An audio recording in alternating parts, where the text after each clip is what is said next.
কার যৌবন দিয়ে যুবকরা তাফালিং করে? তাফালিং বোঝেন না? মনে হয় বোঝেন না। কি কার যৌবন দিয়ে বাহাদুরি করে? কে দিছে যৌবন ওরে? হ্যাঁ, যৌবনের দাম কত? পাওয়া যায় না। কলিকতা হার বলে যৌবন, মডার্ন হার বলে, চাইনিজ হার বলে, আমেরিকান হার বলে, দুনিয়ার উন্নত থেকে উন্নত দেশের হার বলে যৌবন পাওয়া যায় না। কে দিছে যৌবন? বুঝতে হবে ভালো মতে, নাইলে কিন্তু কড়া গন্ডা হিসাব দিতে হবে। কোরআন এটাই বলে, আফা হাসিবতুম আন্নামা খালাকনাকুম আবাস। তোর ধারণা কি এত দামি দামি জিনিস তোরে দিলাম, যৌবন যার সমগ্র সৃষ্টি মিলা দাম দিতে পারবে না। সমগ্র সৃষ্টির রত্ন যদি একদিকে রাখা হয়, এক যুবকের যৌবনের দাম এর চেয়েও বেশি। যৌবন না থাকলে ওর দাম কি? কে তাকাবে ওর দিকে? কে দিবে ফুল? কে চাবে ফুল? কাকে নিয়ে খাওয়াবে হোটেলে? কাকে দিবে পার্সেল? কাকে পাঠাবে মেসেজ I.you? কোন দাম নেই।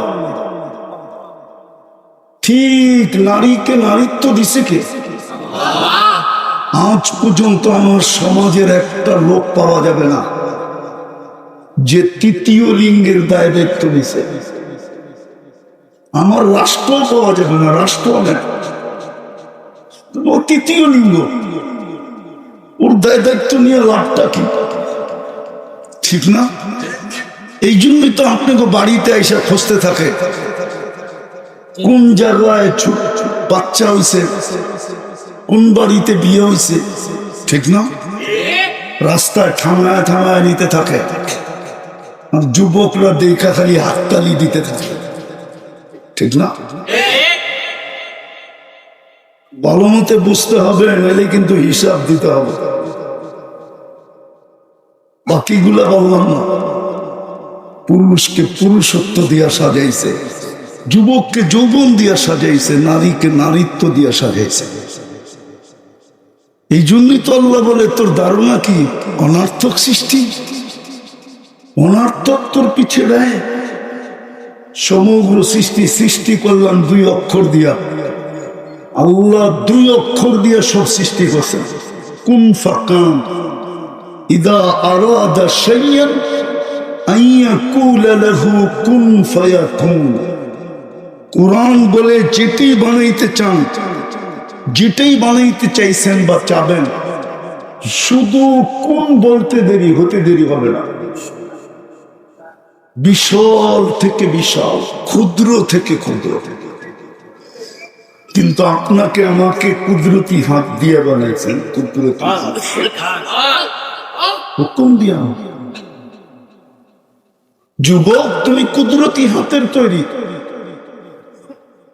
তুমি অনর্থক না। নারী কুদরতি হাতের তৈরি, অনর্থক না। পুরুষ কুদরতি হাতের তৈরি, অনর্থক না। সবকিছু কমপ্লিট করছেন 6 দিনে।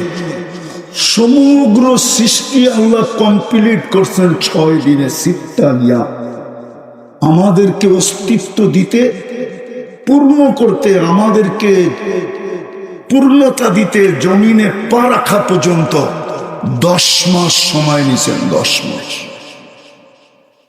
আল্লাহর মতো সত্তা 10 মাস সময় নিয়ে তৈরি।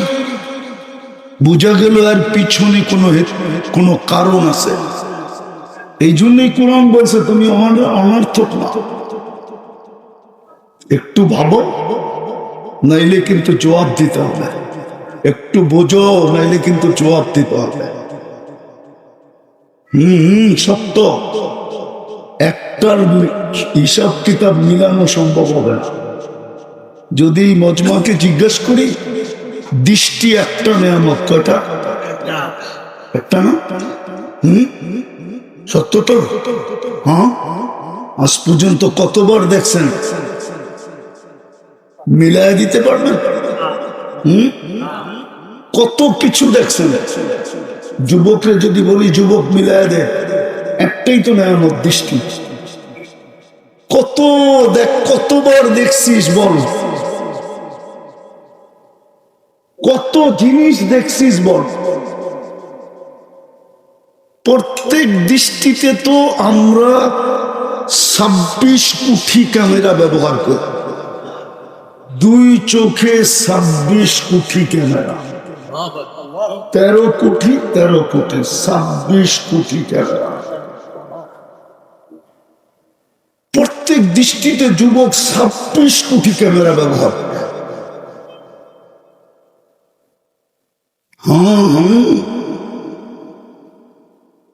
মোবাইলে ফ্ল্যাশ হয় না? ফ্ল্যাশ চিনেন? কখন ফ্ল্যাশ হয়? আরে বলো না, ছবি যখন তোলে তখন কি হয়? প্রত্যেক দৃষ্টিতে তোমার ক্যামেরা 26 কোটি ফ্ল্যাশ করে। অনর্থ। এই জন্য আজকে ভালো মতে বুঝতে হবে, কথা লম্বা হবে না। কালকে কর্মদিবস, আবার চতুর্দিকে আবাসিক। দীর্ঘ রাত পর্যন্ত চিল্লা চিল্লি পছন্দ করি না। এই জন্যই তো ঢাকা শহরে প্রোগ্রাম নেই না। গ্রামে চিল্লা চিল্লি করলে অসুবিধা নেই,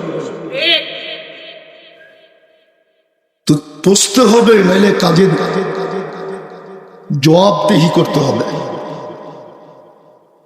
এই জন্যই আল্লাহ বলে তুমি অনার্থক না। হায়, এটা কোন জায়গা? যাত্রাবাড়ি, থানা দলপুর। যাত্রাবাড়ির থেকে তো আইছে মানুষ, যাত্রাবাড়ির মানুষ, দলপুরের মানুষ। যদি পানির দামে অক্সিজেনের বিল দিতে হতো, পানির দামে পানি লিটার 30 টাকা, আল্লাহর দেওয়া পানি বেচা কোম্পানি গুলা ধনী হয়ে যেতেছে। কার দেওয়া পানি? আল্লাহটা বেচা ধনী, কথা অন্যদিকে চলে যাবে, তারপর আল্লাহ চিনে। তারপর কি আল্লাহ? পানির দামে যদি অক্সিজেন কিনতে হইতো 30 টাকা লিটার, তাহলে ডেলি 16,500 টাকা বিল দিতে হইতো। কেননা আমরা ডেলি 550 লিটার অক্সিজেন নেই। ও ঢাকা শহরের মানুষ, ছোটবেলার থেকে তো শুনে আসতেছি ঢাকা শহর বসবাসের যোগ্য না। আর যাত্রাবাড়ি তো বহুত আগেই যোগ্য না। কোন গলি আছে যে গলিতে কারখানা, মিনি কারখানা না আছে? হ্যাঁ, হাজারো ধরনের জীবননাশক কেমিক্যাল ব্যবহার না করা হয়। যদিও ওটি লোহার উপরে ব্যবহার করা হয়, লক্করের উপরে ব্যবহার করা হয়, কাঠের উপরে ব্যবহার করা হয়, ওই কেমিক্যাল মানুষের উপরে ব্যবহার করুক না, দেখি কতক্ষণ টিকে। ছোটবেলার থেকে তো শুনতেছি ঢাকা শহর যোগ্য না বসবাসে, কিন্তু দিন দিন তো জনসংখ্যা বাড়তেই আছে, ঠিক না? ঢাকা শহর বলে দুনিয়ার দূষণযুক্ত শহর গুলার ভিতরে একটা। দূষণ মুক্ত না, দূষণ। আরে আমার কথা বোঝেন? কিন্তু আজ পর্যন্ত তো বিজ্ঞান খুঁজে পেল না। দূষণ আছে তো আছে, কিন্তু আমাদের অক্সিজেনে আল্লাহ দূষণ রাখতে দেন না। যদি ঢাকাবাসী এটা প্রযুক্তি দিয়ে করতে হতো, তাইলে বিদ্যুৎ বিলের মতো এই বিলও সরকারকে দিতে হতো, পানির বিলের মতো এই বিলও দিতে হতো, গ্যাসের বিলের মতো এই বিলও দিতে হতো। সরকার বলতো আমরা দূষণ মুক্ত করতেছি প্রযুক্তি দিয়া, বিদায় বিদেশ থেকে টেকনোলজি বসাইছি, 2.5-3 কোটির মানুষের বসবাস, বিশাল প্রজেক্ট, লক্ষ লক্ষ লোক কাজ করত। কে অক্সিজেনকে এখনো পিওর রাখছে? যদি প্রযুক্তি দিয়ে দূষণ মুক্ত করতে হতো অক্সিজেনের ভিতরে, হায় হায় না জানি কত বিল আসত। তো যেটা বুঝাইতেছিলাম, পানির দামে যদি অক্সিজেন কিনতে হতো, আর আল্লাহ যদি বিদ্যুৎ ওয়ালাদের মতো কার্ড সিস্টেম করে দিতেন যে কার্ডের টাকা আছে তো বিদ্যুৎ চলমান, তোমরা অক্সিজেনের কার্ড ভরা রাখবা টাকা দিয়া, তো অক্সিজেন চলবে। টাকা শেষ, অক্সিজেন বন্ধ। তাইলে ঢাকা শহরে ডেলি 2-4-10 লক্ষ লোক পাওয়া যেত রাস্তায় চিৎপটন। কেউ রাস্তায় চিৎপটন, কেউ বাড়িতে চিৎপটন, কেউ হাসপাতালে চিৎপটন, কেউ অফিস আদালতে চিৎপটন, কেউ রোডে ঘাটে চিৎপটন, কেউ মেল ফ্যাক্টরিতে চিৎপটন। 2-4-20 লক্ষ লোক ডেলি পাওয়া যেত। যদি জিজ্ঞাসা করতো এরা কেন পড়ে আসে, তো বলতো অক্সিজেনের কার্ডে টাকা নেয়। কে দেয় অক্সিজেন? অনর্থ। ডেলি 16,500 টাকা দেখাইলাম, মাসে 4,95,000 টাকা। যদি পার শ্বাসে 1 পয়সা বিল নিতেন, তাহলে ডেলি 1600 টাকা শ্বাসের বিল দিত। 1,60,000 বার শ্বাস প্রশ্বাস। হায়, এই ঢাকা শহরের একজন লোকই হবে যিনি 2020-এ মারা গেছেন, যমুনা গ্রুপের মালিক। উনি স্বাভাবিক শ্বাসের মূল্য বলছিলেন। স্বাভাবিকভাবে যে আমরা শ্বাস নিতেছি না এখন, এটার মূল্য বলছিলেন ডাক্তারদেরকে যে আমাকে স্বাভাবিক শ্বাস নিতে দাও, এন্টার কোম্পানি তোমাদের নামে লেখা দিব, যমুনা তোমাদের নামে হয়ে যাবে, আমার নামে আর থাকবে না। আপনি সারাদিন স্বাভাবিক শ্বাস নিতেছেন, অনর্থ। আপনার সৃষ্টি অনর্থ। কি বলেন? মনে হয় একটু বিবেকের পর্দা খোলাইতে পারেনি, এরমই তারা মারা। এতটুকু বুঝানোর পরে তো বোঝা উচিত যে আমি অনর্থক না,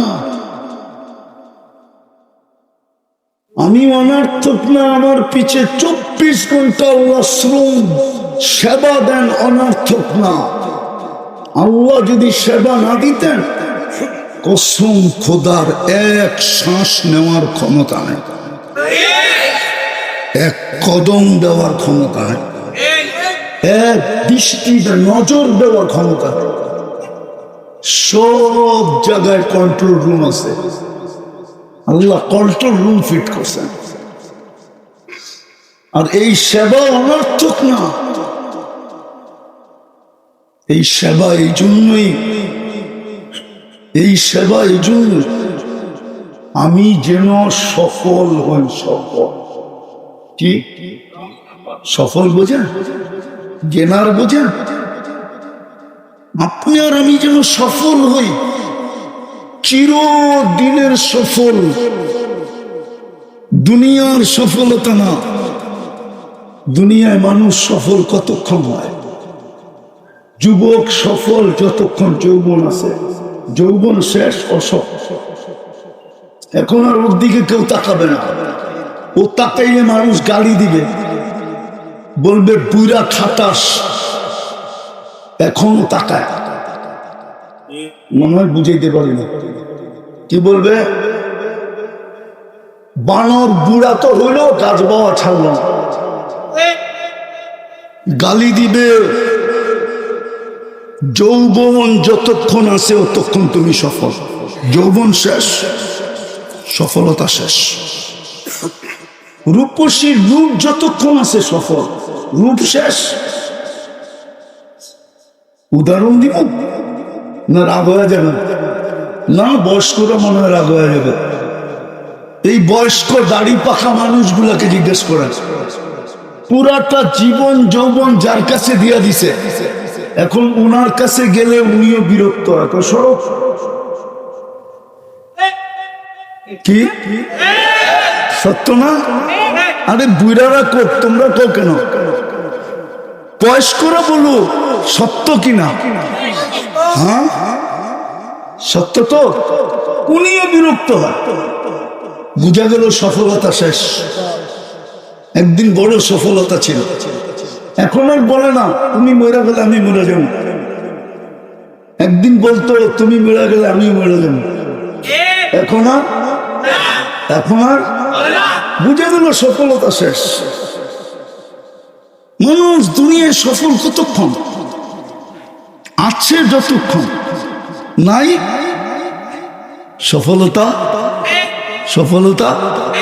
বুঝাইতে পারলাম না? বুঝলেন না? না আরো আঙ্গুল দিয়ে বুঝানো। এক বছর তৈল মাত্র স্বাধীনতার, তাও বোঝেন না? কতজনেই তো সফল ছিল, ঠিক না? ঠিক না? কি ছিল না?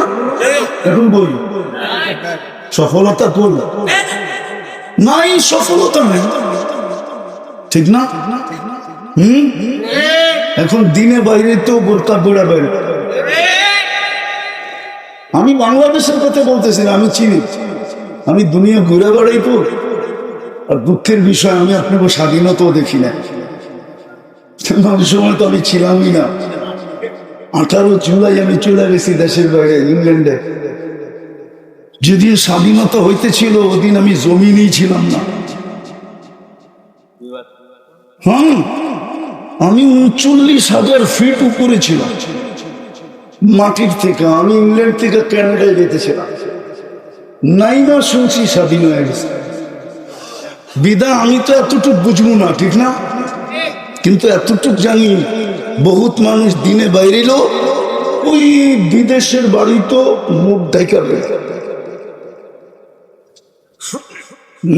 আল্লাহ আমাদেরকে সেবা দিতেছেন যুবক, এই জন্য তুমি যেন চির সফল হও, চির।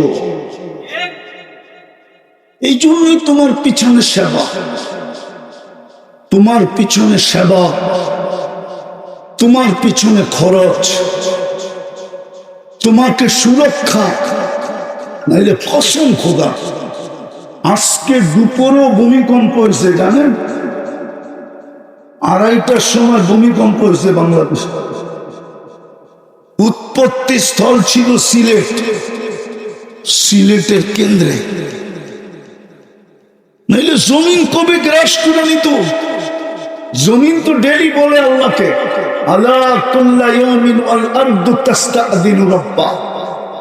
আমি হাদিস দিতেছি, হাদিস। জমিন প্রতিদিন বলে আল্লাহ অনুমতি দেন না। কি করবে? আমি মানুষগুলাকে পেটে নিয়ে নিব, পেটে। আল্লাহ জিজ্ঞেস করে কেন? তো জমিন বলে আল্লাহ জুলুম আর অত্যাচার আর গুনাহ দিয়ে আমার পিঠ ভরে গেছে। এর চেয়ে বড় জুলুম কি হতে পারে? যুবক সারাদিন ভোগ করে আল্লাহটা, নারী ভোগ করে আল্লাহটা। কসম খোদার, যাত্রাবাড়ির মানুষ উন্নত দেশের থেকে কিছু মানুষ টাকা খরচ করে নিয়ে আসে, আর আপনাদের এই চিপা চাপা গলিগুলো একটু পুরান। ওরা বাহির হয়ে বলবে তোমরা বেঁচে আসো কেন? তোমাদের চিত্র তো বলে না তোমরা বেঁচে থাকবে এখানে। শুধু বাঁচায় রাখে না, একটা প্রমাণ দিতেছি।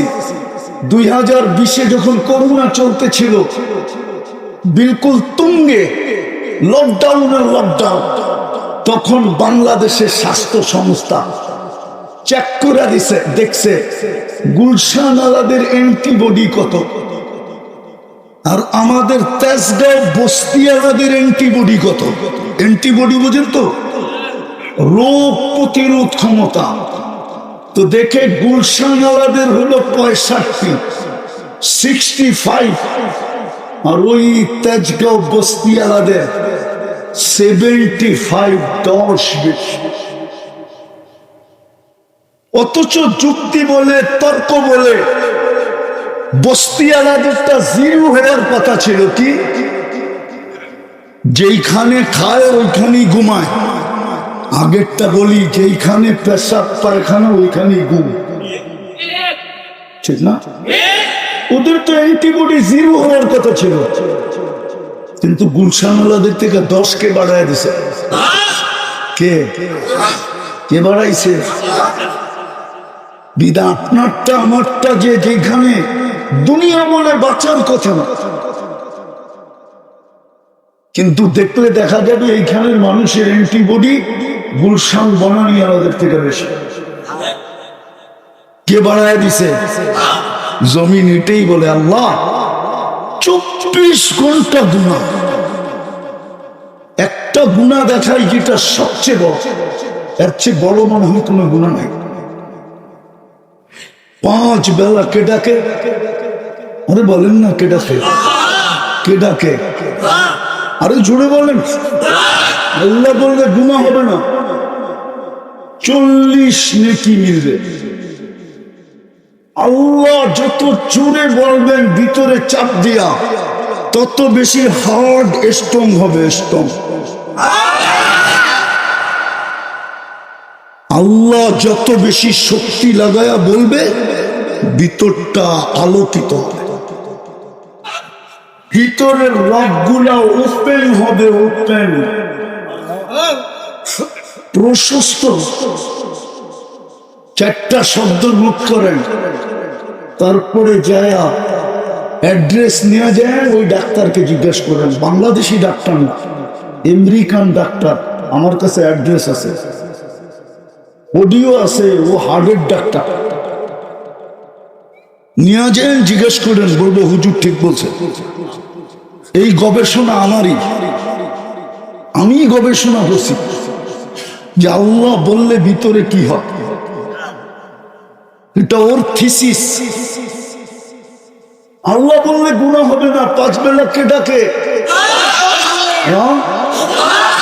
শুধু আল্লাহ ডাকে? 99 পদের মালিক ডাকে, পদের মালিক। ও যুবক, সামান্য চামচ হওয়ার জন্য কিনা করবে, হাত হয়ে যায় না আমাদের পায়ে হাত রাখতে। সামান্য চামচ হওয়ার জন্য, চামচ, চামচ বুঝো? হ্যাঁ, আরে বুঝো? হ্যাঁ,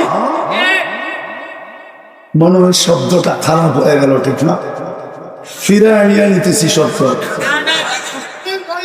সামান্য পদস্থ মানুষের সান্নিধ্য পাওয়ার জন্য কিনা করে। হিতে তো বিপরীত হইতে পারে। তুমি সান্নিধ্য পাওয়ার জন্য গেছো, ওর দিলের ভিতরে আল্লাহ সন্দেহ ডাইলা দিছে যে কাছে ওয়া ক্ষতি না করে, উপর দিয়ে তোমারই শেষ করে দিছে। হতে পারে না? হয় না এটা আমাদের সঙ্গে? সামান্য দুনিয়ার একজন পদস্থ মানুষ, ব্যক্তিত্বমান মানুষ কাছে হওয়ার জন্য কিনা করো, অথচ ডাকে কে তোমাকে? 99 পদের মালিক ডাকে, যার মুঠায় তোমার সুস্থতা অসুস্থতা, যার কুদরতি মুঠায় তোমার হায়াত আর মওত।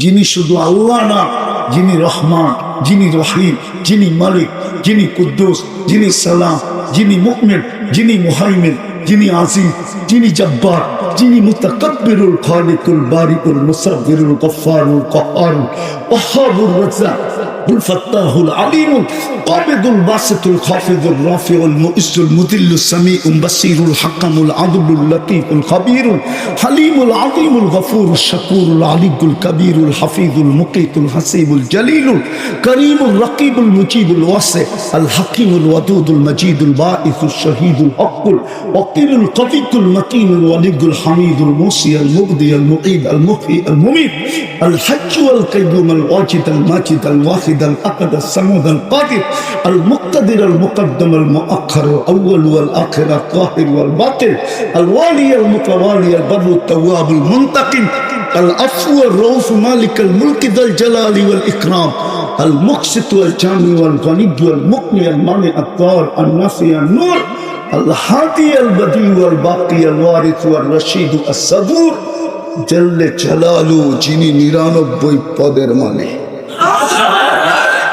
যুবক, তোমাদের পায়ে হাত দিয়া বলি, নেটের ভিতরে ঢুকা 99 নামের অর্থ একবার হলো দেখো, তাইলে তোমার বুঝে আসবে কে তোমাকে টেনে 5 বার ডাকে। কিন্তু আমার সমাজে 90 বার নারী পুরুষ নামাজ পড়ে।